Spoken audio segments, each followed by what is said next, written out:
pelajar-pelajar yang saya kasihi. Saya tak berapa ingat sebenarnya dengan Aisyah Hanani ni. Tak pasti tahun bila, tapi namanya sangat familiar. Okay, mungkin agak popular kat BTS dulu ke? Pelajar terbaik. Oh, okey. Kita yang pandai. Kawan-kawan ni dengar tu. Lama ya cikgu? Saya kenalkan diri saya. Saya Puan Zaitun. Telah memulakan perkhidmatan saya bermula pada tahun 94 ke 95 saya 95 di Kedah ya masa tu, dan bukan cikgu pendidikan khas. Mula berkhidmat di Kuala Lumpur bermula tahun 97 dan itu adalah tahun permulaan saya bersama dengan pendidikan khas. Sebagai penolong kanan saya bermula pada tahun 2008, guru penolong kanan pendidikan khas. Di SKBTS sendiri saya bermula pada tahun 2012. Itu sahaja yang tentang perkhidmatan saya. Tentang diri saya berasal daripada Pulau Pinang. Sekarang ni menetap di Kuala Lumpur lah. Dengan pelajar-pelajar sekarang ni, dengan apa yang assignment pada hari ini, saya harap saya dapat membantu sebaik mungkin lah ya. Kalau nak tanya pasal pengurusan dan sebagainya, boleh tanya saya. Dan kita juga boleh dengan cikgu-cikgu yang ada hari ini, macam Cikgu Tuan Nur Rehan dan Cikgu Wan Mahfuzah adalah antara guru yang paling senior di SKBTS dan mempunyai pengalaman yang sangat banyak dengan murid-murid pendidikan khas. Okey, itu sahaja daripada saya. Saya teruskanlah dengan Cikgu Tuan Nur Rehan.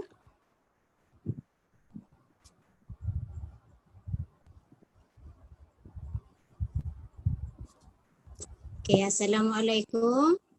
Cikgu nama Tuan Nur Rehan binti Raja Uthman. Okay, cikgu asli di SKBTS dari 2005 sebagai cikgu ganti dan kemudian cikgu sandaran GSTT di pendidikan khas dan cikgu posting 2007 di SKBTS. Lebih kurang dalam 15 tahun lah cikgu di SKBTS. Okey, cikgu cuba bantulah untuk hari ini ya. Okay, cikgu asal dari Terengganu. Sama pula dengan Aisyah tadi kan. Okey, itu saja. Kalau ada apa-apa cikgu cuba bantu untuk hari ini. Cikgu pun masih banyak yang perlu belajar. Terima kasih. Terima kasih Cikgu Nur. Okay, seterusnya Cikgu Mahfuzah.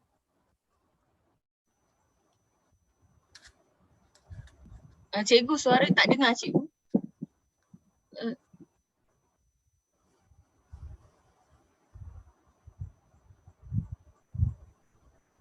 Masih tak dengar cikgu.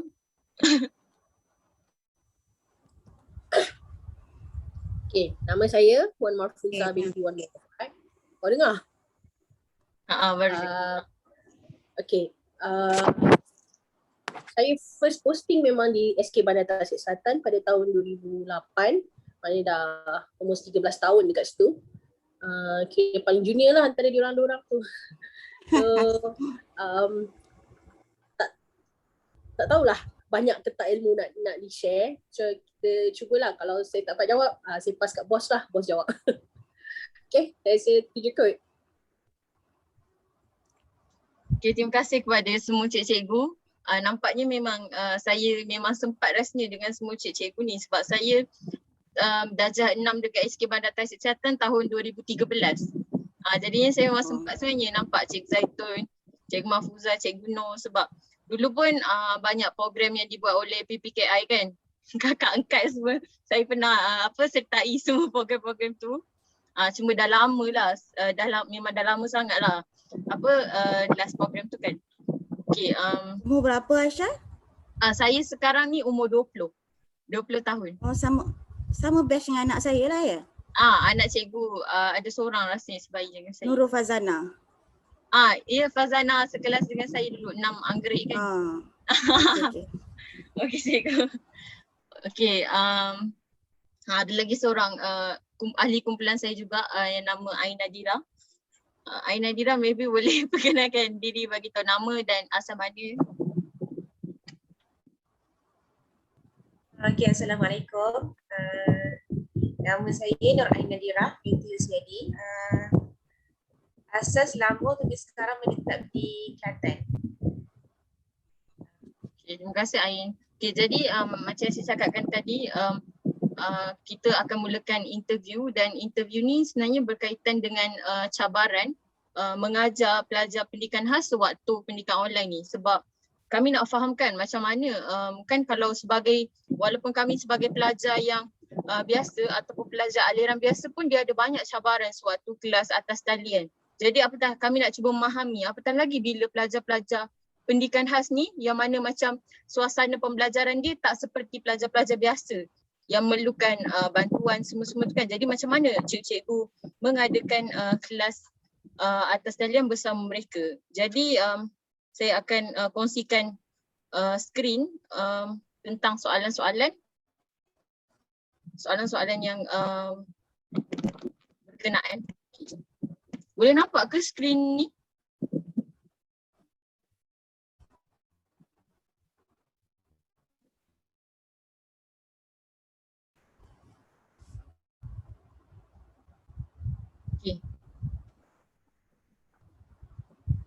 Okay, sebagai pendahuluan,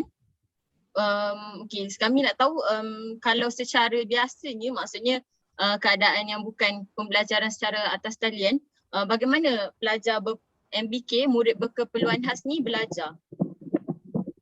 Boleh mana-mana cikgu jawabkan soalan tu? Macam mana murid-murid ni belajar? Kalau macam dalam kelas biasa. Sekolah lah, satu sekolah. Kalau di kelas. Saya jawab ya. Okey, boleh. Nanti kalau ada apa-apa kita mohon Cikgu Tuan Nurihan dengan Cikgu Fuza untuk tambah lah ya. Okey, dari segi pembelajaran, kalau bukan secara talian, kita belajar macam murid-murid aliran perdana juga. Kita ada cuma kita ada perbezaannya daripada segi silibus, daripada segi pengurusan kelas dan juga pengurusan bahan-bahan pembelajaran lah. Okey, dari segi silibus, kita tidak menggunakan silibus biasa, tapi kita menggunakan silibus murid-murid berkeperluan khas lah. Kita sebenarnya mengambil daripada silibus aliran perdana, tapi kita ambil dia punya komponen-komponen yang bersesuaian dengan murid, disusun balik oleh Kementerian Pelajaran dan kita gunakan. Okey, ada apa-apa nak tambah di situ ke Fuza? Tak tahu, betul lah tu, sama lah. Okey. Tak pandai lah ada. Dari segi jadual biasa je lah. Dari segi tu, daripada segi silibus. Dari segi pembelajaran, perjalanan macam biasa, macam murid-murid aliran perdana, masuk sekolah pukul 7.30, balik pun kita ada jumlah mata pelajaran, jumlah credit hour yang sama macam aliran perdana. Kemudian apa lagi ya, cuma bilangan murid dalam kelas kita adalah mengikut yang diberikan di garis panduan. Sekarang ini satu kelas hanya boleh masuk 8 orang. Itu kalau kita tengok murid-murid aliran pendidikan khas ni, satu kelas tak ramai. Tapi untuk makluman anak-anak semua, saya panggil anak-anak lah ya, bagi anak-anak saya je, untuk pengetahuan anak-anak semua, 8 orang ni bolehlah kita times by 10 jadi 80. Seriously, ini bukan saya saja-saja, sebab seorang murid tu perangai dia boleh berubah-ubah sesuka hati dia. Jadi sesuka hati cikgu lah nanti nak kena uruskan ya. Murid A dia perangai macam ni, murid B dia perangai macam itu. Jadi 8 orang itu pun dah cukup untuk menguji lah ya kepakaran, pengalaman dan segala yang ada pada cikgu tu. Okey, itu dari segi pembelajaran. Apa lagi ya saya nak tambah? Okey, mata pelajaran ya. Betul, yang dulu adalah orang tanya kan, kita buat kelas ikut kategori ke? Macam sederhana satu kelas, seperti satu kelas. Tu ada juga pertanyaan. Okay, dari segi itu, ya, murid-murid kita adalah mengikut umur. Ya, kalau dalam kelas tu ada 8 orang, ada pelbagai kategori bermasalah pembelajaran di situ. Ya, kita tidak letak Down syndrome tu Down syndrome, kita tak letak autism tu autism saja. Ya, dalam kelas tu ada pelbagai masalah daripada slow learner sampai ke hyperaktif. Tadi saya ulang, kita ikut umur, tetapi dari bila kita run, kita jalankan kita punya sistem kita ni, okay, apabila murid itu tidak boleh ikut silibus, contohnya murid tahun 1, murid tahun 2 tidak boleh ikut silibus, tak boleh catch up, so kita masih kekalkan dia di tahun 1. Jadi kemungkinan murid-murid tahun 1 tu berusia 10 tahun tu ada. Jadi dari side tu kita melihat kepada kemampuan murid juga.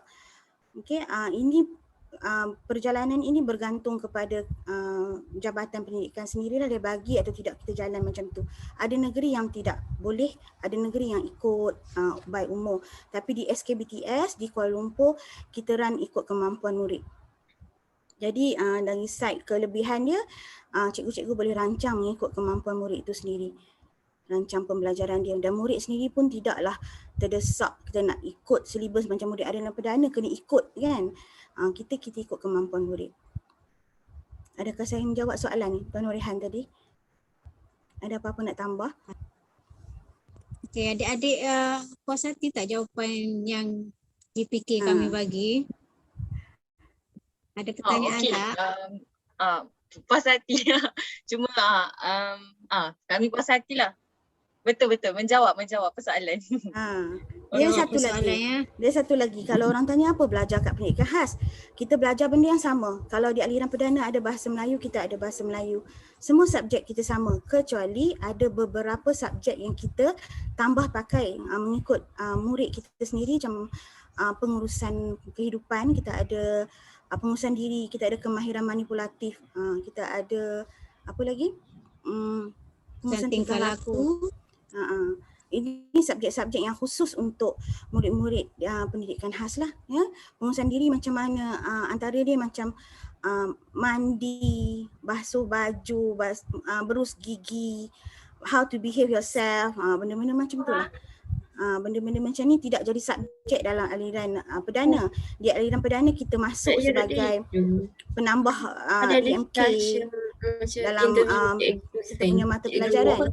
Tapi di pendidikan khas kita wujudkan sebagai satu subjek. Okey, setakat ni itu saja saya boleh jawab kot berdasarkan soalan ini. Nanti kita kalau ada apa-apa hal yang saya nak tambah, nanti saya akan jawab di soalan-soalan lain lah. Okey, terima kasih cikgu. Okey, boleh saya teruskan pada soalan seterusnya? Okey, biasanya apa teknik, kalau dalam kelas, apa teknik pengajaran yang cikgu-cikgu gunakan untuk mengajar murid-murid MPK, murid berkeperluan khas? Okey, kalau dari segi teknik pembelajaran, saya nak pas kat cikgu-cikgu cemerlang saya. Saya minta Cikgu Fuza atau Cikgu Nur boleh jawab? Kalau teknik pengajaran dalam kelas, saya rasa sama je, cuma sebabkan kita ada silibus kita sendiri. Jadi silibus tu tak selaju di aliran perdana. Dia macam dia dah rendahkan untuk kata murid kita. Jadi kita ajar slow-slow lah. Macam kalau saya di kelas yang paling belakang, yang paling cemerlang kat belakang tu, saya rasa kita boleh ajar one to one. Kalau let's say menulis tu kita kena kalau kelas saya lah, kena pegang tangan, kena macam kalau even sambung titik pun murid-murid saya tak boleh. Jadi apa kita buat ialah kita pegang tangan dia orang. Objektif dia bukan saja nak bagi budak tu boleh tulis. Sebab bagi saya point menulis tu kalau untuk kelas belakang tu bukan point dia menulis. Dia lebih kepada satu dengan arahan. Kalau cikgu kata pegang pensel, dia dengar tak arahan nak pegang pensel tu. Kalau dia melawan tu mungkin kita boleh pujuk ke apa ke kan. Lepas tu secondly point kita ialah untuk dia punya soft skill dia, kemahiran motor halus dia untuk dia pegang pensel tu. Mungkin mula tu kita ajar dia pegang, kita pegang tangan dia. Mungkin lama-lama dia boleh pegang sendiri. Tapi akan ambil masa lah, jangan expect bulan ni kita pegang pensel, bulan depan dia dah boleh sambung titik. Taklah, jangan expect macam tu lah. Tapi benda tu kalau di kelas belakang kita akan buat one to one. Kita memang betul-betul ambil masa betul-betul lah untuk buat sorang-sorang macam tu. Kalau kelas tinggi mungkin dah boleh pegang pensel, dah boleh menulis, dah boleh menyalin, cuma kita perlu ulang, banyak kali mengulang supaya dia boleh tangkap, dia boleh ingat. Mungkin hari ni dia ingat, esok belum tentu. Jadi kita ulang balik, tanya, keep on tanya, dan kita pelbagaikan soalan, aktiviti supaya jadi macam satu kind of pengukuhan supaya dia ingat lah. Itu untuk kalau dah tahap tinggi lah. Kalau tahap rendah, cara dia lain. Tahap tinggi, cara dia lain. Macam itulah. Cikgu nak tambah tak? Sama lah tu. Cikgu Nur pun sama, murid tahap rendah. Sama je. Okey, untuk makluman adik-adik juga kita ada PPKI, kita ada buat tahap tinggi, tahap rendah. Sebab tahap tinggi yang boleh belajar sikit. Kalau kita campur, susahlah bagi cikgu-cikgu. Kacau kucing. Lepas tu tahap rendah ni, Cikgu Nur pun ajar tahap rendah sama, one to one. Lebih kepada kena pegang tangan tu ada juga dalam kelas Cikgu Nur. Tapi kelas Cikgu Nur tu okey lagi lah dari Cikgu Fuza. Boleh lagi, tapi adalah juga murid merajuk apa. Jadi kita kena ada cara nak tackle murid lah. Aisyah? Okey, saya tambah Okey, untuk pengetahuan Aisyah dan kawan-kawan, cikgu-cikgu yang ada dalam ni, Cikgu Wan Mahfuza, kelas dia adalah kelas yang very low function. Okey, murid-murid dia cemerlang. Very low function. Murid-murid dia kebanyakannya bukan 7 tahun, tetapi kira senior dalam tu. Tetapi daripada segi perkembangan baik kognitif, psikologi semua memang sangat rendah. Jadi teknik dia lebih kepada psikologi, ulang balik dan sebagainya. Cikgu Fuza ni teknik dia garang. Tapi dia pandai tarik budak. Okey. Kalau tengok kelas dia banyak menyanyi lagu, muzik dan sebagainya. Kalau kita tengok budak pendidikan khas, kalau orang tak faham, kita nampak macam main. Okey, tapi kita pakai konsep kita, kaedah kita belajar sambil bermain. Jadi macam kita tak nampak, murid sini tak nampak ni cikgu tengah mengajar ni. Cikgu menyanyi je. Tapi sebenarnya dalam teknik tu kita dah terap, kita dah masukkan benda-benda yang kita nak ajar. Okey, kalau cikgu Tuan Norehan tak terlampau rendah, tak terlampau tinggi kelas dia. Jadi ini sama juga sebenarnya kena one to one, tetapi tidak begitu challenging macam Cikgu Wan Mahfuza punya kelas lah. Tapi ada juga kes merajuk. Kelas Cikgu Nur ni memang ada kes-kes merajuk. Tak tahu teknik apa Cikgu Nur guna untuk pujuk. Okey, macam saya lebih kepada kelas aras tinggi. Okey, di sini kita belajar macam biasa. Kalau BI, saya macam cikgu saya mengajar bahasa Inggeris. Kalau BI tu dah masuk dah grammar, membina, comprehension, composition semua dah belajar. Jadi tidaklah kata tak belajar macam yang kadang-kadang ada orang cakap. Cuma kita tidak berapa kita punya syllabus tak setinggi di aliran perdana, dan teknik dia sama macam teknik di aliran perdana. Kita ada simulasi, kita ada apa saja yang ada di aliran perdana buat, kita buat sebenarnya. Okey, dan pendidikan khas ni more to hand on. Kita tak teori, kita lebih kepada praktikal. Okey. Okey, Ada lagi nak tambah? Ada lagi ke cikgu? Teruskan soalan, sebab kalau biar kami bercakap yang panjang. Oh, okey. Okey cikgu. Jadinya yang tu secara normal je lah kan keadaan kelas kan. Jadinya sejak PKP kan, pembelajaran atas talian. Jadi apa yang berubah dari segi sebelum ni? Mesti ada perubahan kan. Kalau sebelum ni kita boleh belajar depan-depan. Jadi sekarang bila dah kena belajar secara online, apa yang berubah dari segi yang pertama cara pembelajaran tu dijalankan secara atas talian? Okey. Bila PKP ni, belajar dari rumah ni memang totally change lah. Benda semua berubah lah sebenarnya. dan sangat cabaran untuk kami, sangatlah sebab kami kena buat benda tu dengan budak. Bila budak tengok, nak suruh tengok online, especially kelas Cikgu Fuza tu, kalau bagi handphone kat dia, saya rasa handphone setiap hari pecah. Laptop boleh pecah. Saya ni seriously cakap lah, kalau datang tantrum dia kan. Jadi memang seriously memang everything berubah lah. Caranya sekarang kita buat apa saja arahan yang keluar. Kita dah ada tiga versi dah sekarang ni, dah 3.0 pun PDPR kita. Setiap kali keluar arahan di aliran perdana, benda yang sama kita praktikkan di pendidikan khas, cuma kita ubah suai supaya ia sesuai dengan budak kita. Okey, dari segi itulah ya, kita ada jadual macam mana, you all ada jadual kelas kan? Macam tu jugalah murid-murid kita ada jadual. Okey, untuk PKP kali ini PDPR 3.0 ni masih lagi pakai versi 2.0. Kita ada online kelas, kita ada tutorial dan sebagainya. Dia sama je macam perjalanan di aliran perdana. Okay, cikgu, kalau macam online, pembelajaran online dijalankan tu, adakah macam secara direct macam cikgu boleh buat melalui platform online macam Google Meet atau Zoom, ke memang tak boleh buat melalui platform online? Macam saya cakap tadi, murid-murid kita bukan semua total tak boleh belajar. Okay, kita ada murid-murid yang boleh belajar. Jadi dengan murid-murid yang boleh belajar ni, kita ada platform Google Meet. Dan untuk kali ini saya lihat cikgu-cikgu bersedia untuk Google Meet tu, dan murid-murid juga dah bersedia untuk Google Meet. Masa mula-mula dulu memang susah. Ya, cabaran dari segi cikgu sendiri. Kita tak biasa dengan benda-benda ni.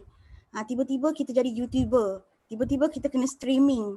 Benda-benda ni pun sangat tak biasa untuk kami.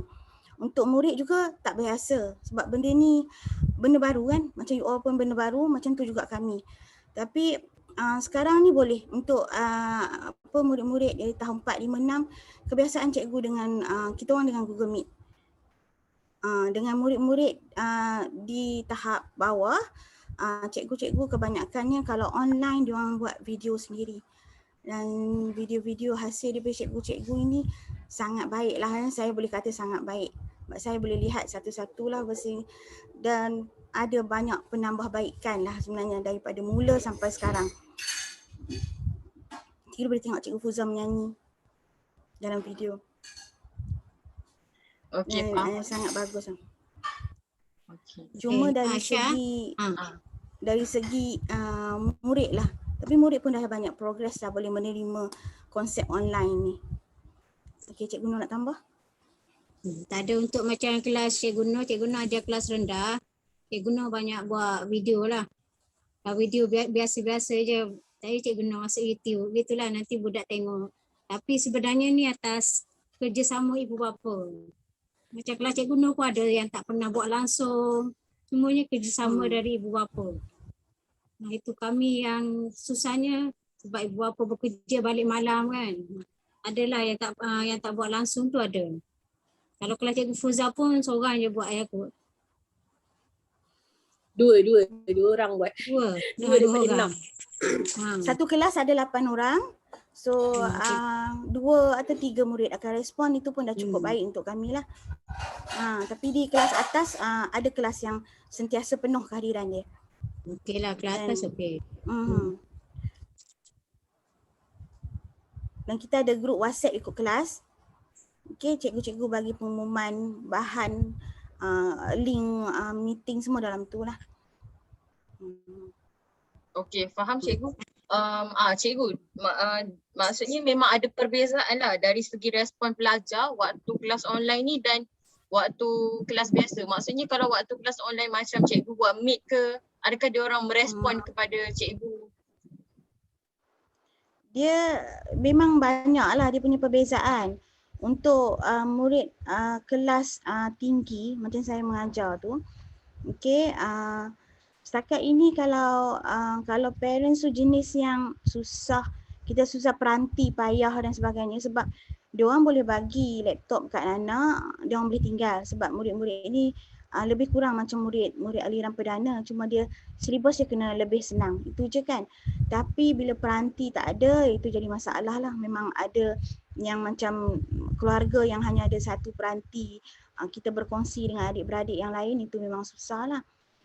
Okey, dari segi budak aliran rendah macam Cikgu Fuzal dan Cikgu Nur punya, kan saya kata dia lebih hands on, jadi maknanya kita kena one to one dengan murid, kena pegang, kena ya macam kemahiran manipulatif semua tu kita kena buat depan kita kalau boleh. Kita nak tolong, kita kena pegang murid tu, nak bantu, kata contohnya kita nak buat lompatan, kalau boleh kita nak tolong murid tu dan sebagainya. Bila kita online macam tu atau cikgu bagi video macam tu, murid buat dengan ibu bapa. Jadi dari segi kepuasan saya rasa di pihak guru tu rasa kurang lah. Jadi macam kita punya objektif tercapai atau tidak pun kita rasa tidak puas hati. Betul kan cikgu-cikgu kan? Rasa tak puas mengajar. Itu dari segi, itulah perbezaan dia dari segi itulah. Kalau di sekolah kita boleh bantu, PPM ada, kita boleh tolong buat dan sebagainya, dan kita lihat murid ni boleh buat atau tidak, kita boleh feel sendiri benda tu. Tapi bila buat di rumah, murid-murid cuma buat dengan ibu bapa, nanti video tu dia hantar kat cikgu lah. Sebenarnya kita masih lihat, kita boleh nampak murid tu buat atau tidak. Cuma dia punya feel tu tak sama. Saya tambah sikit untuk macam kelas rendah tadi, macam betul Puan Zaitun kata, feel tu tak ada, dan kita lebih pada bila kita bantu budak tu one to one bila buat, so macam kalau contoh macam Puan Zaitun kata tadi melompat tu, kalau budak tu tak nak lompat, kita akan angkat dia, ajar dia lompat betul-betul seorang-seorang sampailah kita make sure kata oh dia ni betul boleh buat, cuma dia tak nak buat, ataupun dia ni memang tak boleh buat, usaha macam mana pun tak boleh buat sebab ada budak tu yang physically dia problem kan. Jadi macam contoh kalau let's say berus gigi, bila parents hantar video tu, kita boleh nampak sebenarnya budak tu buat sendiri ke atau parents yang pegang tangan tapi tangan dia sorok gitu, acah-acah macam budak tu buat sendiri. Tapi kita kadang-kadang boleh nampak lah budak tu buat sendiri ke tak. Jadi macam kalau kat sekolah, mungkin saya sendiri boleh pegang tangan budak tu buat, lepas tu kita suruh dia buat sendiri, jadi ke tak. Jadi bila kalau online kita dah tak nampak je macam tak shock lah. Lepas tu macam tadi Puan Zaitun kata tak semua parents ada banyak device untuk share dengan budak-budak, dengan anak-anak dia orang. Kadang-kadang anak lain pun nak guna kan. Jadi dan ada sometimes macam Tuan Rehan kata tadi, mak bapak kerja balik lewat, dah kalau petang penat-penat balik kerja tu nak ajar anak melompat pula. Macam problem kat situ lah. Jadi dan anak dia kalau tahap rendah tu bukannya anak yang boleh cakap okey cikgu suruh kau melompat ni, kau lompat. Tetapi tak, anak dia adalah tahap rendah yang dia sendiri kena pegang anak dia, kena ni, sedangkan dia baru balik kerja ni, penat ni. Dan nak kena ajar anak tu berus gigi pula, buat matematik dia pula. Macam kita bagi pihak guru kena faham situasi tu. Kita tak push, cuma our part ialah buat macam kita buat video, teknik melompat, teknik menulis ke apa ke, kita tunjuk mana satu jawapan, lorekkan, kalau dia kata soalan tu lorekkan jawapan yang betul. So awak tunjuk yang mana satu jawapan betul, lorekkan macam mana. Kita buat part kita and then pulang kat parents tu lah. Kalau dia ada masa, dia buatkan dengan anak-anak dia. Kalau dia tak ada masa, kita tak boleh nak push lah, because semua orang tak semua orang senang kan. Semua orang ada masalah masing-masing. Ya. Jadi kita kena kita buat part kita je lah. Itulah kalau saya nak tambah.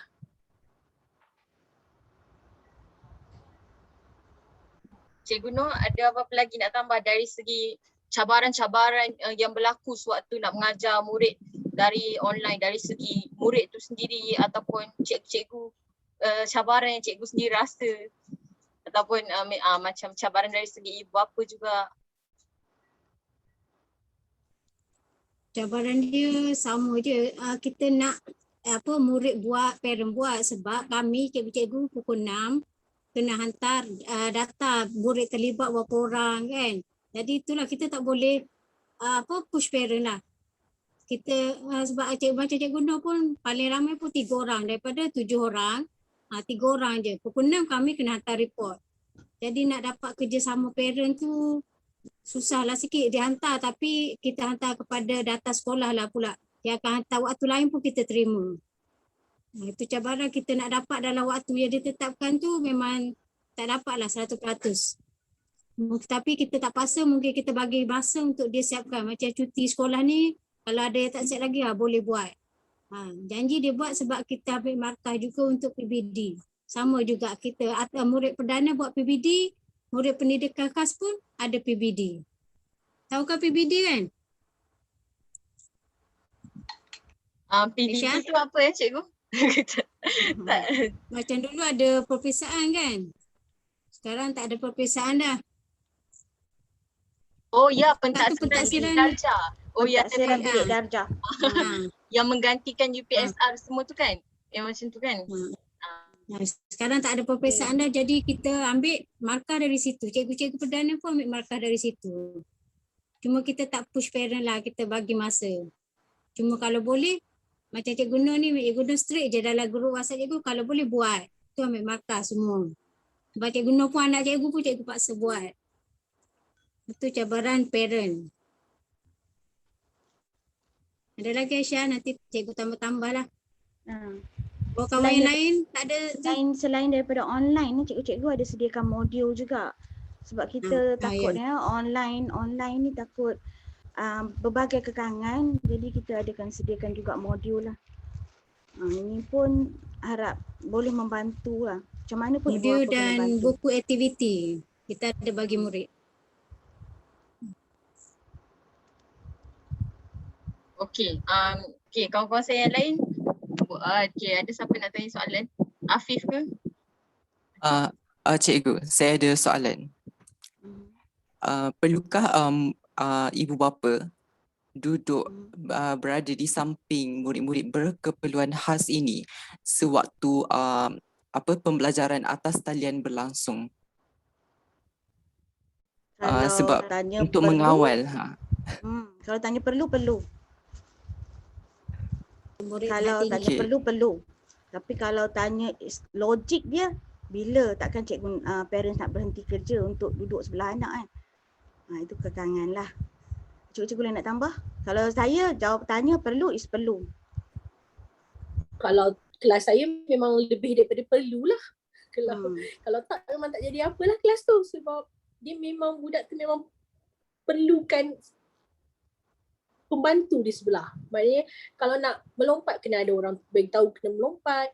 Kalau nak berus gigi kena ada orang pegangkan. Kalau nak menulis kena ada orang pegangkan juga. Jadi kalau kelas saya memang perlu. Tapi macam saya cakap tadi lah, Puan Zaitun Muna sebut, kata logiknya berapa orang parents yang duduk kat rumah je hanya untuk melihat, membantu anak dia buat PDP. Dan adakah anak dia seorang je untuk dilayan? Anak lain macam mana?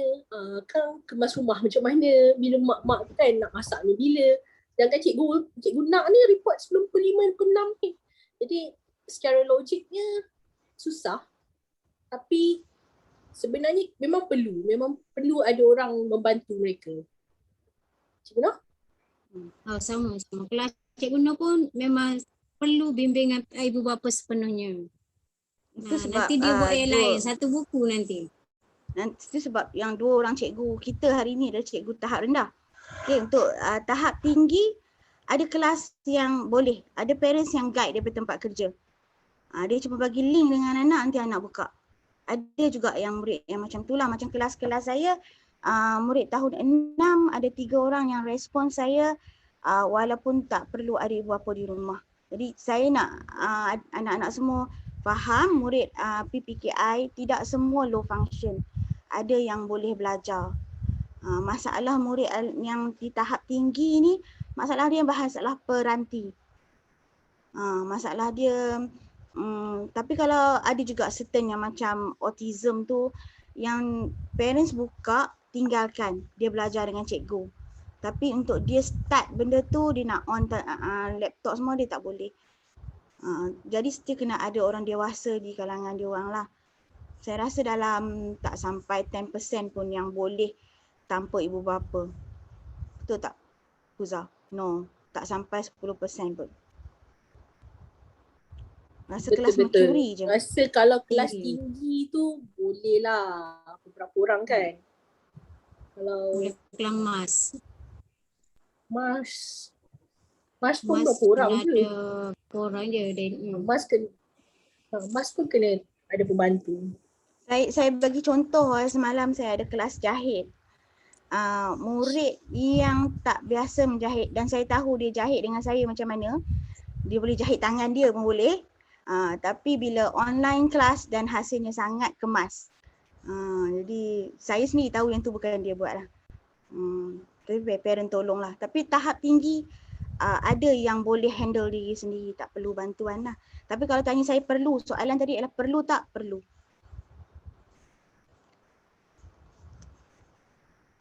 Okay.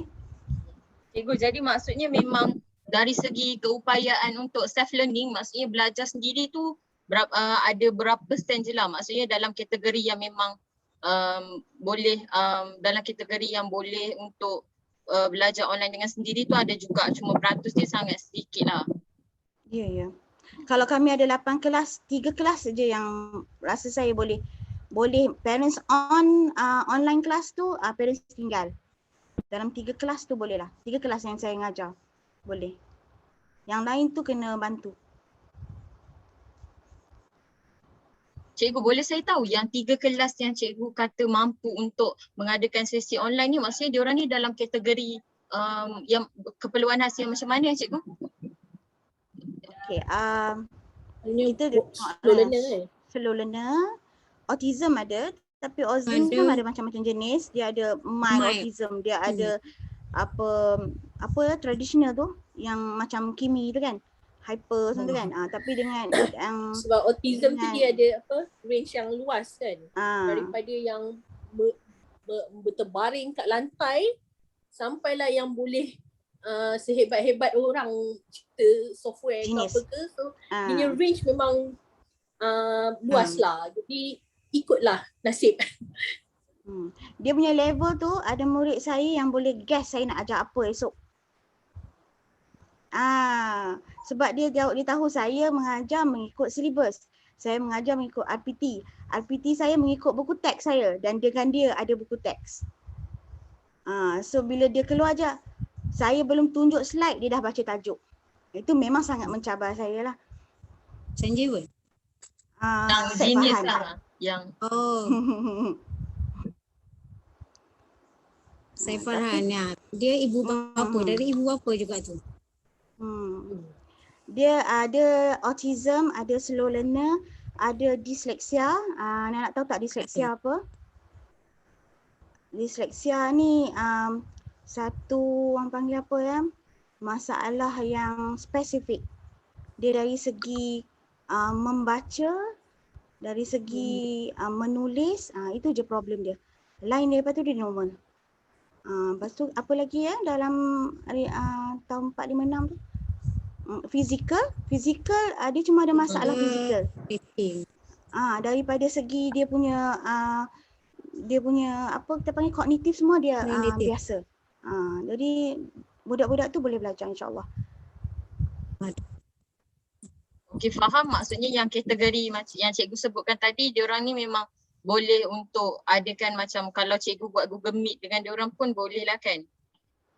Ya. Itu boleh. Okey, Dah jadi 3 sesi ni, masuk yang kali ketiga ni dia pandai respon kita, dia pandai off semua apa saya kata, dia pandai inilah, dah pandai bila nak cakap kena tekan mic tu dia dah tahulah. Nak end of the call pun dah boleh semua. Boleh sendiri control. Cikgu Fuza jealous tu. Kita yang rendah ni tak boleh buat lagi Google Meet. Saya kesal cikgu-cikgu tahap rendah ni kan. Sometimes dia kat jealous lah dengan kita orang yang sentiasa dapat respon daripada students kan. But they are so good actually. Dia orang boleh buat dia punya video canggih, YouTuber semua. Please subscribe. Please subscribe. boleh cikgu nanti kalau cikgu share YouTube cikgu, nanti kami boleh tengok bahan-bahan yang cikgu dah buat dengan student cikgu. Jam. Terlebih bagi ni pujian. Okey, cikgu jadi Kami pun masih belajar lagi. Allah. Tak Masih apa, belajar lagi banyak nak buat lah apa video lah apa pun Cikgu Nur pun memang tak pandai lagi. Tiba-tiba Ya. kan kena buat ni. Kalau secara kelas kami boleh belagak lah, kami banyak pengalaman dan sebagainya. Tapi bila online kelas ni kami pun dalam proses belajar. Seriously baru masih belajar. You all lagi bagus rasanya. Yang bagi dia orang tengok dia orang gelak video kita ni. Okey, cikgu, jadinya apa yang saya nampak maksudnya cabaran dari segi cikgu sendiri adalah lebih kepada cabaran untuk mengadakan bahan-bahan kelas online tu sendiri. Maksudnya cikgu rasa cabaran dari segi diri cikgu sendiri sewaktu online learning ni macam mana untuk murid-murid SEN ni juga? Mengadakan bahan tu satu memanglah cabaran, problem jugalah, masalah jugalah, sampai tak cukup tidur semua bagai nak fikir. Actually dia macam mana kita nak sediakan bahan yang boleh cater murid tu dan boleh seboleh-bolehnya tak nak menyusahkan mak ayah sangat. Kita ada silibus nak kena ikut, kita kena siapkan silibus kita, tapi kalau kita buat adakah menyusahkan mak ayah tu? Kalau macam contoh dalam silibus tu uli tepung, kan bapak dia kata, ya Allah aku kena cari tepung pula dah. Macam kita cuba untuk mengurangkan beban ibu bapa kat rumah, sebab yelah banyak pula masa dia nak uli tepung dengan anak dia. Tapi ada orang ada masa boleh, tapi macam mana? Tapi dalam silibus kita kena buat. Nak tak nak, setuju tak setuju kena buat. So itulah bagi saya cabaran nak kena fikir macam mana nak alter sedangkan itu dalam silibus. Banyak yang kena buat amali. Banyak yang kena buat amali, kena bahan-bahan. Kita ni kalau boleh tak naklah parent keluar rumah untuk pergi beli ke kalau tak ada. Itu cabaran lah. Betul. Isya. Cikgu, jadinya macam memang tak ada ke apa-apa model ataupun model yang dah disediakan, model pengajaran online? Macam model ataupun modul ke ataupun macam dari segi kemahiran? Macam cikgu ada tak training ke, bengkel ke? Tak ada, sendiri cari. Sebab ini adalah norma baharu, Aisyah. Tidak ada preparation sebelum berlakunya corona. Tak ada. Sebab kita sendiri tak terfikir benda ni akan berlaku. Kita sendiri tak terfikir benda ni akan berlaku. Tapi tu macam saya kata, ada dari segi cikgu sendiri, cuba untuk cari ilmu tu. Kita sendirilah kena gerak. Even kami pun masa mula-mula dulu, we are sitting together, duduk sama-sama, discuss macam mana nak buat video. Siapa yang terlebih sikit ilmu tu akan ajar. Macam mana, sebab cikgu agak stres lah untuk benda-benda macam ni. Jadi kami nak kata kami dapat kata professional coach daripada luar, macam mana kami nak buat benda tu semua tu, pada peringkat awal tak ada. Tapi sedikit-sedikit tu sekarang ni adalah macam online kelas, macam mana nak buat Google Form. Okey, macam mana nak buat video, sikit-sikit kita carilah benda tu adalah provide sikit-sikit. Sekarang ni lah professional memang kata modul dah tersedia khas untuk kita. Bila jadi benda ni pada peringkat awal memang tak ada.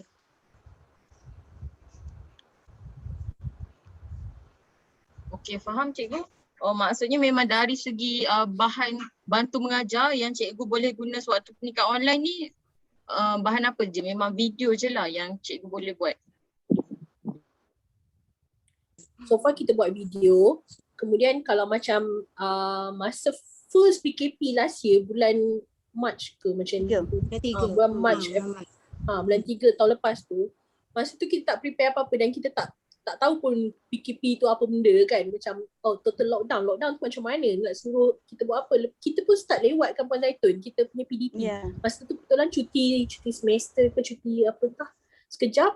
Kemudian kita sepatutnya start kelas tapi still PKP. Jadi tapi kita start lewat sebab kita macam blur masing-masing. Macam mana nak ajar apa, macam mana kan. Kita nak jaga emosi cikgu. That time semua orang macam panik pun ada. Emotional sangat sebab stress. Emotional. Parents sendiri pun tiba-tiba lockdown, murid sendiri pun ada yang tak boleh accept, duduk dalam rumah tak boleh keluar. So memang mula-mula tu kita tutup sekejap kan benda ni kan. Jadi macam kita learn slowly lah. Kita belajar buat video. Kemudian bila dah macam dah longgar sikit PKP tu, kita start buat modul and then print out stapler semua letak dekat guide house dekat sekolah, nanti parents datang ambil. Lepas tu macam tu lah so far. Macam this time punya PKP kita dah tahu awal sikit. Jadi kebanyakan cikgu dah start prepare barang, prepare buku. Kalau yang nak mengajar menjahit dah start dah bungkus dia punya jarum, benang, kain semua.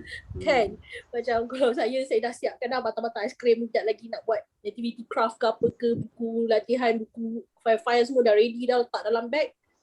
Tinggal parent pick up je dekat sekolah.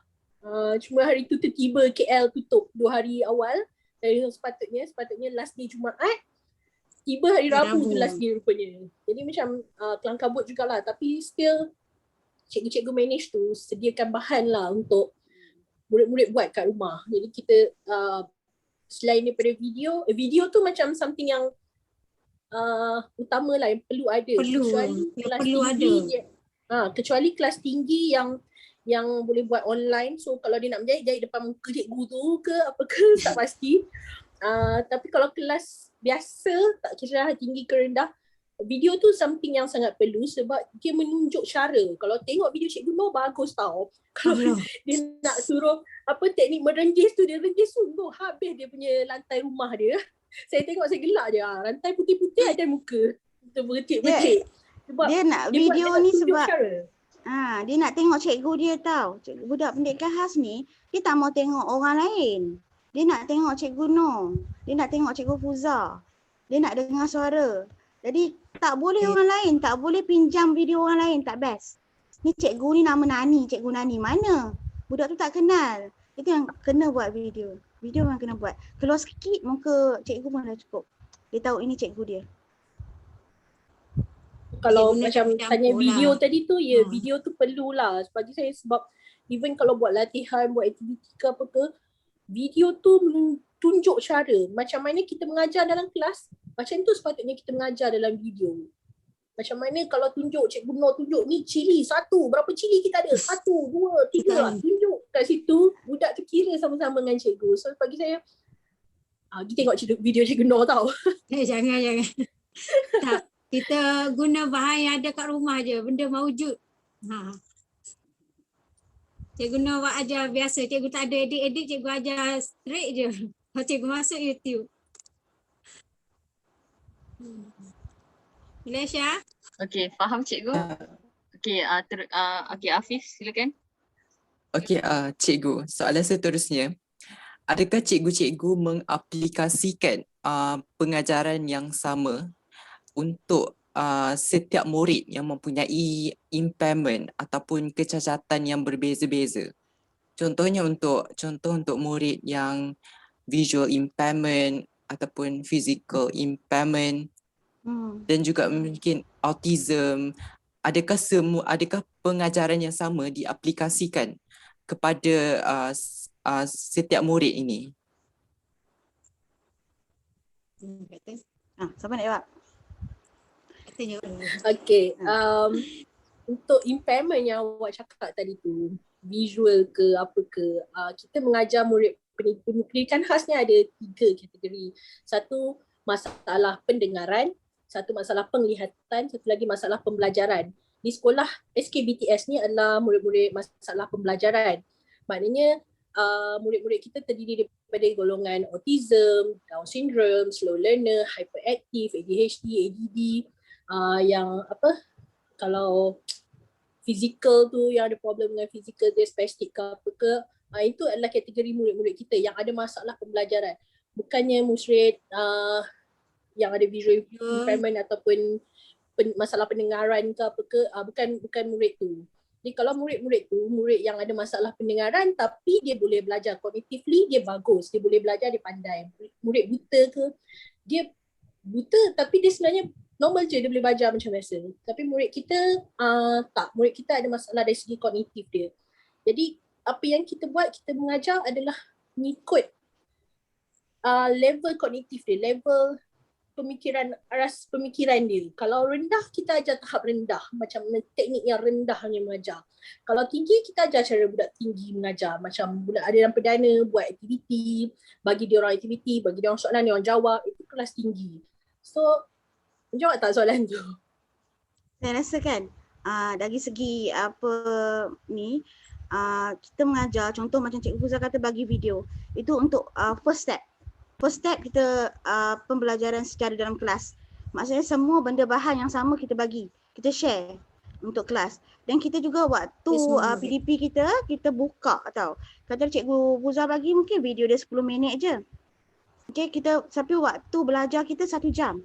Jadi waktu itu kita buka untuk parents ataupun kita boleh guide secara personal kalau dia nak, kalau dia contact kita sebenarnya. Lepas tu kita ada waktu tutorial juga untuk ni. Jadi kalau mungkin untuk yang kata ada visual, sikit-sikit problem mata ke apa, kita guide secara personal lah. Tapi sekarang kekangan kita ialah parents tak ada di rumah, parents tak boleh nak respon kita. Jadi diorang guide sendiri anak diorang kat rumah menggunakan kemampuan diorang. Tapi sepatutnya memang murid-murid kita ada berbagai. Macam kalau autism mungkin dia tak boleh concentrate dan sebagainya. Kalau dalam kelas kita buat by dia punya problem tu tau. Kita cater dia punya problem. Tapi kalau online macam ni, ibu bapa lah kot yang ni kan. Tapi kita bagi PDP secara kelas. Bahan kita secara bentuk kelas. Jadi bahan yang sama kita bagi kat semua orang macam tu. Cuma nak guide tu nanti one by one, seorang-seorang. Macam kalau dalam kelas kan kita buat one by one, seorang-seorang mengikut cater dia punya problem. Tapi kalau online ni kita terpaksa minta ibu bapa dia lah cater dia punya problem tu. Itu ya, kepuasan dia kurang. Kepuasan dia sangat kurang.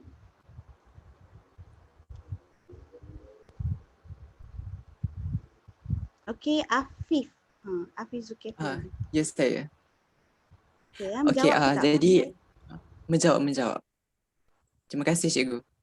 Okey, jadi apa yang saya faham, murid-murid di sekolah cikgu ni kebanyakannya mempunyai impairment dari segi kognitif. Betul? Ya, bukan kebanyakannya, memang kognitif. Memang kognitif. Okey. Okey, jadi soalan seterusnya, adakah terdapat juga murid-murid yang mempunyai kecacatan untuk bertutur ataupun kita kata bisu lah dekat sini? Ada masalah pertuturan. Bisu tapi ada. masalah pertuturan. Ada. Dia Memang dia gagak. Ada. Jadi soalan dia? Jadi apakah cabaran yang dihadapi oleh cikgu-cikgu untuk semasa menjalankan kelas atas talian, sebab bagaimana dengan respon mereka, sebab seperti yang kita tahu diorang mempunyai masalah pertuturan, jadi macam mana kita nak tahu mereka ni faham ke ataupun okey tak, apa perasaan mereka macam tu, ataupun guru-guru berkomunikasi dengan murid-murid ini menggunakan bahasa signal, menggunakan isyarat. Huza jawab, Bahasa Huza isyarat. untuk low function. Huza Okey. jawab untuk low function. kelas saya ada 6 orang, kesemua mereka adalah non-verbal. Mereka bukan bisu. Bisu selalunya ialah orang yang ada masalah pendengaran, jadi dia tak boleh nak keluarkan suara dia tak dengar, jadi dia tak nak bunyikan macam mana kan.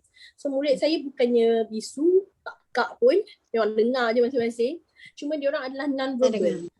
Non-verbal maknanya dia ada masalah lah untuk bertutur. Jadi kita boleh kalau dalam kelas jangan macam pegang muka dia, sebut cikgu, gu. Kita akan usaha minta sebut lah. Kalau online ni akan masalah lah. Kita boleh cuba tapi selalunya tak akan berjaya lah. Cuma bagi saya, respon murid tu tak semestinya dalam bentuk Verbal maksud. sebutan, verbal.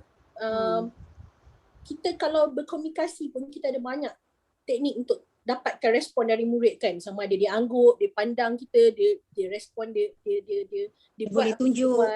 Dia boleh tunjuk. Kalau bila kita cakap cuba angkat tangan, kalau kata mana satu tangan awak tunjuk, dia pandang tangan dia pun kita dah rasa okey dah. Sebab itu adalah respon, maknanya dia mendengar arahan kita dan dia faham dan dia boleh tunjuk. Dan ada juga murid yang respon terhadap kita punya soalan tapi apa yang dia jawab tu salah. Tunjuk angkat tangan, dia pun pandang, dia angkat kaki. At least dia dengar perkataan angkat. So bagi saya itu respon yang dah cukup bagus. Maknanya dia nak respon dengan saya daripada dia bodoh, dia pandang dekat apa tu. Jadi respon tu pelbagai jenis respon dan luckily kita dah kenal anak kita dari lama. Macam kelas saya budak-budak ni bukan umur 7 tahun dah. Yang ada yang 14 tahun pun ada dalam tu. Jadi kita dah kenal daripada dia umur 7 tahun hari tu. Kita dah tahu dia punya respon macam mana. Dia sengih tu maknanya dia setuju ke tak ke. Dia sengih tu sebab dia suka ke ataupun memang muka dia memang menyengih setiasa ke. Kita kenal dia macam tu. Jadi bagi saya kalau kita nak tengok respon murid, tak perlu verbally.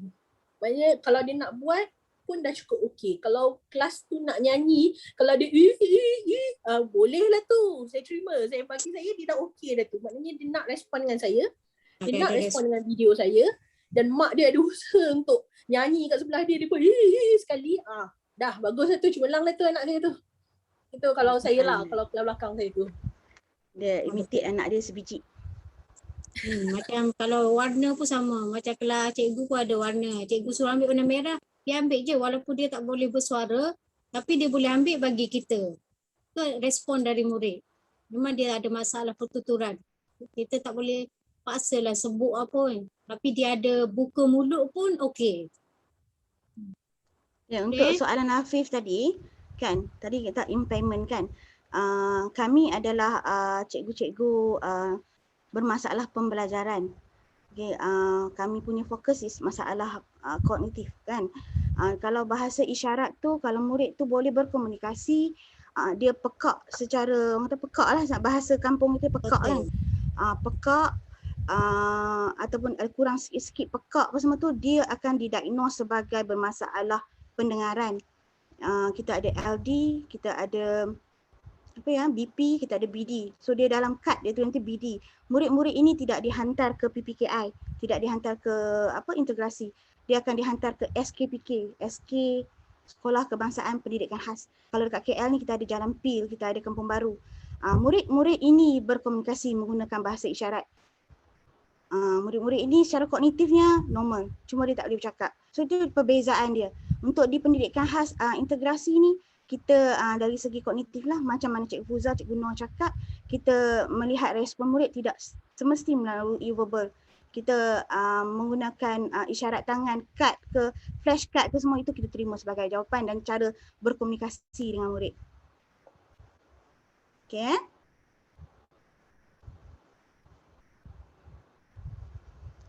Okey, ada lagi yang nak tanya soal lain? Damirah ke, Ain ke, Maimunah ke?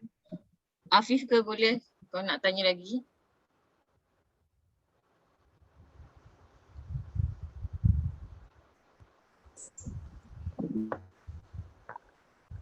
Ada ke?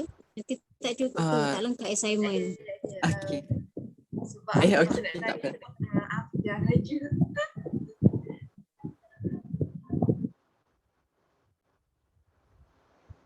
Okey cikgu, saya ada lagi satu soalan. Adakah semua guru-guru yang mengajar murid berkeperluan khas ini mesti dari bidang ataupun dari jurusan pendidikan khas itu sendiri? Okay. Guru-guru kita semua ada kelulusan dalam pendidikan khas. Di sekarang, dulu kita bidang terjun juga. Macam saya sebenarnya bukan cikgu pendidikan khas. Saya cikgu aliran perdana, tapi saya volunteer masuk pendidikan khas. Selepas itu kita diwajibkan ambil kursus lah. Maksudnya sekarang ni kita, setiap orang yang masuk pendidikan khas akan ada pendedahan tentang pendidikan khas. Dan kalau ada peluang, macam saya bila sambung belajar memang ambil pendidikan khas lah. Di SKBTS sekarang ini, semua guru kita, tak semua ada Hanan ya. Ada seorang dua yang tak ada, tapi dia pergi kursus-kursus pendek untuk pendidikan khas. Memang akan ada basic CJ dan Kita pun sebagainya akan lah. masuk maktab. Maktab Jadi ambil yang untuk pendidikan khas. Yang baiknya cikgu pendidikan khas di SK Bandar Tasik Selatan, saya tak mau sebut sekolah lain, di SK Bandar Tasik Selatan walaupun degree dia sains, degree dia pengurusan, saya sebut sebab ada orang kat sini kan, tetapi dia orang sambung dalam pendidikan khas, ada bukan sijil, diploma saya tak pasti Fuzah. CJ ke diploma? CJ. Diploma sebab Diploma. KPLI diploma. Jadi mesti ada. Walaupun katakanlah cikgu ni tidak ada langsung basic, kita akan hantar kursus pendek. Mesti ada. Tapi kebelakangan ni dah kebanyakannya adalah kelulusan dalam bidang pendidikan khas.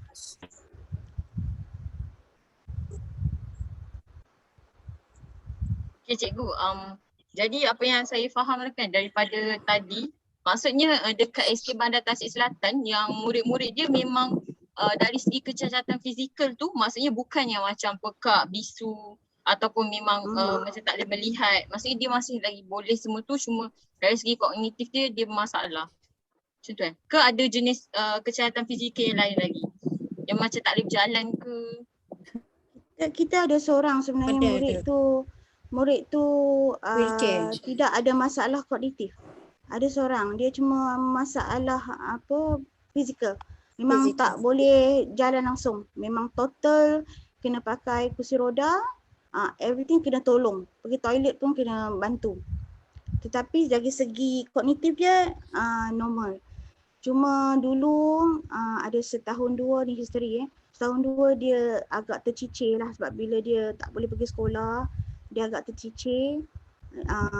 Dia belajar di aliran perdana pun macam susah sikit nak catch up lah. So turun ke PKI untuk ni lah, supaya lebih rendah sikit dia punya syllabus tu. Tapi dari segi logik yang akal semua dia boleh fizikal. fikir. Dia tahu Rifki buruk tu- baik semua. Okey cikgu, dari segi macam inisiatif untuk mengatasi cabaran-cabaran cikgu cakap tadi kan, antara inisiatif dia contohnya macam dari segi tempoh masa kelas. Kalau macam cikgu buat kelas online kan dengan pelajar pendidikan khas ni, ada tak tempoh masa yang tertentu ke ataupun macam dia dikurangkan ke, tak macam biasa? Tak ada pengurangan. Tak ada pengurangan. Tetapi atas cikgu itu sendiri, sebab saya kalau saya bagi kelas 1 jam online pun, kita tak akan buat online 1 jam sebab murid kita tak boleh duduk tengok komputer 1 jam. Okay, dia dari segi itu je. Kalau on paper, bukan on paper, saya tak mahu sebut on paper. Secara betulnya tidak ada pengurangan masa. Cuma contohlah saya selalunya GM saya setengah jam. Waktu saya 1 jam. Online GM saya setengah jam. Setengah jam lagi saya bagi diorang buat kerja, buat sendiri tapi boleh contact cikgu kalau ada problem. Saya tak larilah, saya ada di depan komputer. Waktu mengajar saya tak kurang. Sama juga saya rasa dengan cikgu-cikgu lain. Saya pesan dengan diorang mop lantai ke apa ke, handphone kena on. Yeah. Sampai pukul 6 baru lega sikit. Ya, sebenarnya bila online, saya cakap, bila online kadang saya bergurau dengan cikgu-cikgu ni ya. Bermula pukul 7.30, hari pertama online kali ni, pukul 12.30 saya kata okey, PDP dah habis, loceng dah bunyi, cikgu boleh balik. Itu secara saya saja saya gurau dengan diorang. Sebab sebenarnya bila online, bila PDPR, cikgu ni sebenarnya bekerja sampai malam. Officially pukul 6 dia orang buat report. Jadi sebenarnya beban Malam PDPR pun lebih lagi lah sebenarnya.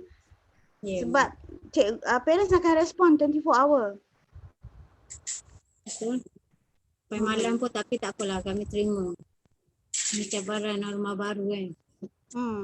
Bila sebab tu kalau tanya cikgu sebenarnya suka berdepan, bersemuka. Cikgu sebenarnya lebih suka bersemuka. Kalau PDPR ni kita memang online sentiasa. Saya cuma gurau-gurau dengan cikgu, okey loceng dah bunyi boleh balik. Cikgu pun faham saya gurau. Tapi sebenarnya lepas tu masih lagi terima respon murid, murid bertanya kita jawab dan sebagainya. Saya rasa lecturer you all pun sama. Tapi macam kami macam memang straight lah 2 jam ke online. Ada juga yang macam cikgu. Saya tengok anak saya. Saya tahu macam mana dia orang online. Okay, cikgu dari segi dari perspektif ibu bapa pula, cikgu rasa apa respon ibu bapa terhadap pembelajaran online yang diadakan untuk murid berkeperluan khas ni? Macam adakah ibu bapa bagi kerjasama ke ataupun macam mana ke? Ada bantuan macam kelas cikgu Mahfuzah tadi kan macam kalau nak menulis tu kena pegang tangan kan. Jadi yang tu memang mak ayah dia lah yang akan bantu dia semua. Sepatutnya begitulah. Respon dari parents saya tak macam mana, ada 2 orang saja yang respon. Sama ada anak dia buat atau tak tu, maknanya dia orang respon, dia orang tunjukkan. Kita pun dah kenal anak dia lama, kita tahu anak dia buat sendiri ke atau mak bapak dia pegang tangan.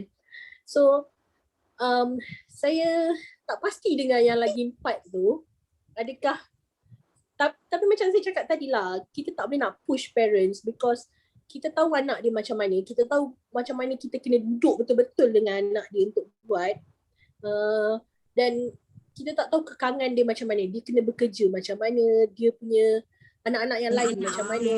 Jadi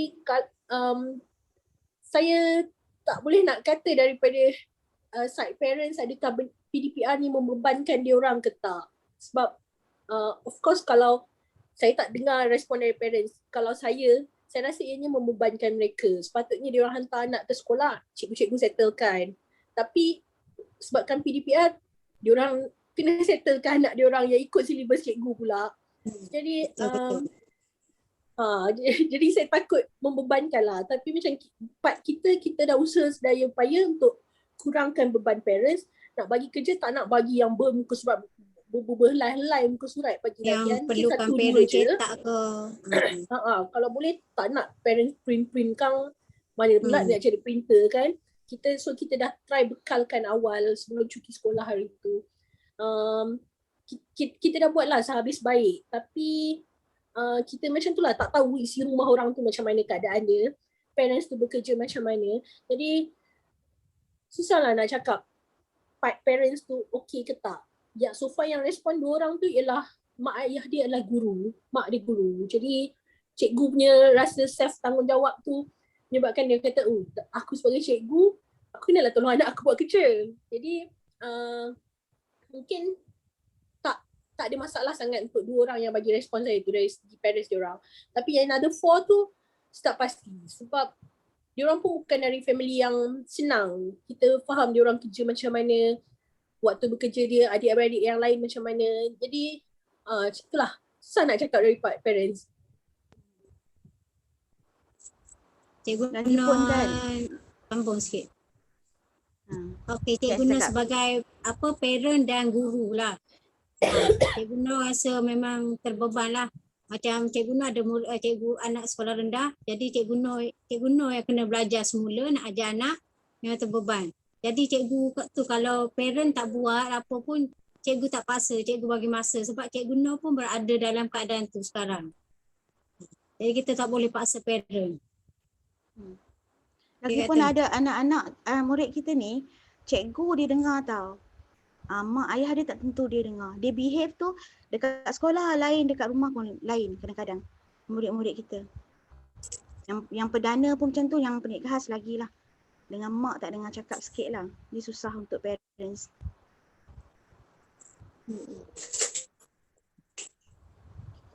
Ada lagi soalan lain ke yang nak ditanya?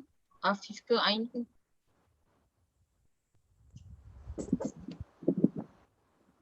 Nak tanya, so kalau tempoh kelas biasanya dia akan sampai pukul berapa kalau yang biasalah untuk budak-budak, mungkin adakah macam budak yang function sikit kelas dia tu dia punya duration kelas tu panjang sikit, ataupun yang low kelas ni dia tu sikit, macam mana? Kita telah diberi garis panduan pembinaan jadual untuk tahap 1, tahap 2. Jadi kita ikut jadual yang digariskan, diberi garis panduan. Kalau sekolah biasa pukul 7.30 start. Kalau tahap 2 sampai 12.30 macam tu.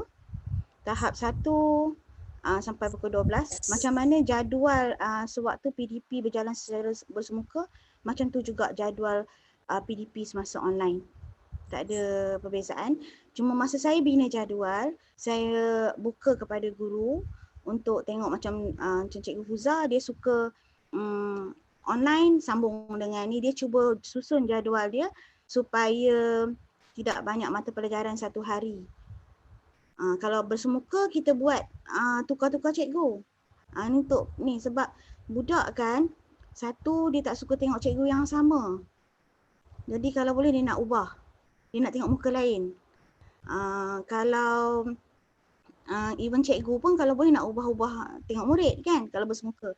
Tapi kalau online ni dia beza dia yang tu lah. Kita selagi boleh kita cuba kurangkan waktu atau mata pelajaran satu hari. Tu je beza. Dari segi dia punya jumlah waktu mengajar kali awal semua sama. Sama macam aliran perdana sebenarnya. Aliran perdana berapa waktu seminggu sama. Pendidikan khas pun sama. Cuma beza kami mata pelajaran. Jawab tak? Ya, terima kasih. Sebenarnya tak ada apa-apa beza tau cikgu pendidikan khas dengan cikgu aliran perdana dari segi jumlah beban kerja semua tu sama, waktu mengajar semua sama. Cikgu budak belajar pun sama. Kalau aliran perdana saya tak ingat lah dia punya kotak jadual tu berapa. Di pendidikan khas pun sama. Beza kita cuma subjek kita. Ada subjek sama, ada subjek tambahan. Bezanya kita kejar murid. Dana tak kejar. Kekangan kita satu bila bersemuka, kita kena pegang budak lah. Budak pendidikan khas kena pegang. Tu dia orang kena, bila online, cara online masalah dia. Okey cikgu, jadi ada lagi tak cikgu rasa cabaran-cabaran lain yang cikgu hadapi sewaktu nak mengajar murid berkeperluan khas ni secara atas talian? Yang mungkin kami terlepas pandang ke, yang cikgu rasakan cabaran dia? Tak ada. Yang pertama tadi menyediakan bahan tu lah cabaran. Yang tak membebankan parent. Yang kedua tu kerjasama parent lah. Itu cabarannya. Kita kalau boleh nak sediakan bahan, nak memang tak nak bagi parent tu beban sikit pun. Sebab mungkin ada kekangan banyak lagi. Kita pun kalau boleh nak semua terlibat 100%. Kalau boleh kan. Itu cabaran dia. Menyediakan bahan yang tak membebankan parent dan kita sendiri dan kerjasama parent tu pada kita. Ada kita cabaran lain, Fuzal? Rasanya tu je lah. Sediakan bahan macam Kak Nur cakap, bahan yang tidak membebankan, yang bukan saja cari bahan-bahan tu, teknik tu juga kalau boleh tak nak membebankan ibu bapa, kalau boleh tak nak melebih-lebih. Kalau macam hari tu saya buat silibus lompat tali skipping tu, tak semua orang ada tali skipping kat rumah. Dan menyusahkan orang sebenarnya. Tapi kalau kat sekolah boleh je kita buat sebab kita ada bahan. Tapi inisiatif parent tu. Guna tali biasa pun kita terima lah. Kalau memang tak ada orang respon pula part tu. Saya pun macam okey redha je sebab bukannya benda yang senang, bukannya benda yang mudah. Ada pula masa dia nak pergi cari tali skipping, main lompat-lompat dengan anak dia kan. Jadi kena faham itulah. It's cabaran for us tapi pada masa yang sama kita kena faham situasi ibu bapa. Jadi kita tak boleh push sangat-sangat lah. Macam bukan ada anak seorang tu je nak kena jaga. Macam anak Cikgu Nur ada 4 orang lah. 3 nak kena PDPR tu berapa banyak laptop rumah dia. So kita kena faham lah. Sebagai cikgu kita kena faham situasi parents dan kena bagi dia masa. Kalau dia orang memang tak ada masa, tak berkesempatan untuk luangkan masa untuk sama-sama mengajar anak dia, kita kena terimalah hakikat tu. So kita harap supaya pandemik ni cepat-cepat habis. So dia datang sekolah, mes ni cikgu ajar. Supaya buat kat sekolah senang. Supaya buat kat sekolah, cikgu tengok boleh buat ke tak boleh buat, kita boleh isi kita punya pelaburan nanti. Itu je lah. Itu satu lagi cabaran tau, menyediakan pelaporan. Sebab kita tak pasti murid tu buat sendiri atau orang buat. Tapi macam Cikgu Huza kata, sebenarnya kita boleh tengok dari segi kita tengok bahan pun kita tahu budak tu buat sendiri atau tak. Tapi contohnya macam kalau macam saya cikgu bahasa, Okey, bila budak tu buat depan kita, kita tahu dia dengan bantuan atau tanpa bantuan. Boleh baca sendiri berapa perkataan, boleh kena bantu berapa perkataan. Tapi bila di rumah kita tak lihat progres tu, kita tak lihat proses tu. Jadi kepuasan kita untuk buat pelaporan tu kurang. Melainkan kalau kita online, kita minta dia baca waktu itu, then kita nampak dia punya, kita rasalah dia punya, jadi tadi saya cakap dia feeling tu. Kita nak buat pelaporan tu, kalau kita mengajar sendiri depan kita tu rasa dia lain sikit. Online ni sampat ada, kelas atas tu boleh, kelas bawah ni kita tak tahu parents tu bantu tahap mana. Tu kita punya kepuasan untuk membuat pelaporan tu pun kurang sebenarnya. Cabaran untuk kita tengok benda tu telus ke tidak ke semangat. Ya Fuzah, muka kedut. Sedih tengok fikir pelaporan. Dari segi itulah kita kurang lah bila online ni. Oh cikgu, maksudnya dari segi macam mana cikgu mengira perkembangan murid-murid tu sendiri dari atas talian, macam mana diorang ni menerima input pelajaran, semuanya memang berdasarkan apa yang ibu bapa hantar pada cikgu balik ataupun yang memang cikgu nampak sendiri melalui kelas online tu. Macam tu Dua-dua. Dua-dua. Yang mana buat kelas online kita Ah. tengok secara online. Yang mana tak kita harapkan respon dari ibu bapa je lah. Harapkan gambar ataupun video yang dihantar. Kerja tak ada, yang tak kita adalah. suruh tu dia buat, dia hantar balik dalam grup kelas. Tu dia ada respon lah tu, dia buat lah tu. Okey cikgu, jadi saya rasa insyaAllah kot dah cover daripada 3 perspektif daripada awal tadi. Macam kami cuba faham macam mana flow dia untuk mengajar atas talian bagi murid-murid berkeperluan khas ni. Kemudian macam cabaran dia dari segi pelajar, cikgu sendiri dan juga ibu bapa. Dan yang terakhir sekali saya rasa kami dapat apa setiap inisiatif yang cikgu dah buat untuk hadapi cabaran ni, macam sediakan bahan, sediakan bahan siap-siap kan, macam cikgu cakap tadi kan. Sediakan bahan untuk ibu bapa tu sendiri dan juga cuba untuk sediakan bahan yang memudahkan ibu bapa juga untuk ajar murid-murid dia. Jadi saya rasa itu sahaja kot untuk tembual pada hari ini. Yang kesimpulannya itulah insyaAllah kot kami boleh faham, kami boleh dah faham dah macam mana pendidikan atas talian untuk murid-murid berkeperluan khas ni dijalankan. Okey, ada apa-apa ke yang terakhir daripada kawan-kawan saya? Damirah ke, Ain ke, Afif ke, Maimunah ke? Tak ada apa, cuma nak minta cikgu doakanlah kami di sini nak buat assignment ni. InsyaAllah. InsyaAllah lah, semoga dapat memuaskan lecturer kami dengan report yang kita orang buat, insyaAllah. Doakan. Terima kasih sangat sebab join Zoom hari ini, Zoom meeting hari ini. Terima kasih banyak cikgu. Menghargai sangat. Itulah, doakan. Okey, ada apa-apa ke yang tak cikgu nak cakap yang terakhirnya? Good luck lah buat assignment. Kalau ada apa-apa lagi tak jelas boleh tanya Cikgu Nur. Okey. Bagi pihak kami lah. Okey, yang pertama terima kasih banyak-banyak kerana memilih kami. Ya, kalau memilih kami untuk join you all punya assignment, selain daripada kami membantu, kami juga kita boleh juga recall diri kita, share kita punya ni, maknanya kita pun tahu tahap kita punya pemahaman tentang online kelas kan, tentang benda-benda ni. Kita juga selain daripada share ilmu kat you all, kita orang pun nampak apa yang you all nak daripada kita orang, daripada soalan-soalan tu. Okey, dan saya harap kami bertiga telah menjawab soalan-soalan tu tepat pada mengikut spek yang you all nak. Harap-harap tidak membebel ke arah lain banyak. Rasanya tak kot. Sebab kami cikgu dah terbiasa bercakap. Dengan biar kami bercakap memang kami tak boleh berhenti. Dah lama tak bercakap. Okey, saya harap itulah ya mengena lah ya dengan you all punya soalan tu, tercapai you punya objektif lah. Good luck, harap assignment dapat disediakan dengan baik. Okay, A++ dalam tangan. Sampaikan salam kami lah kepada lecturer. Kami membantu setakat yang kami mampu lah. Itu saja. Okay, terima kasih banyak kepada Cikgu Zaitun. Selamat berjaya ya.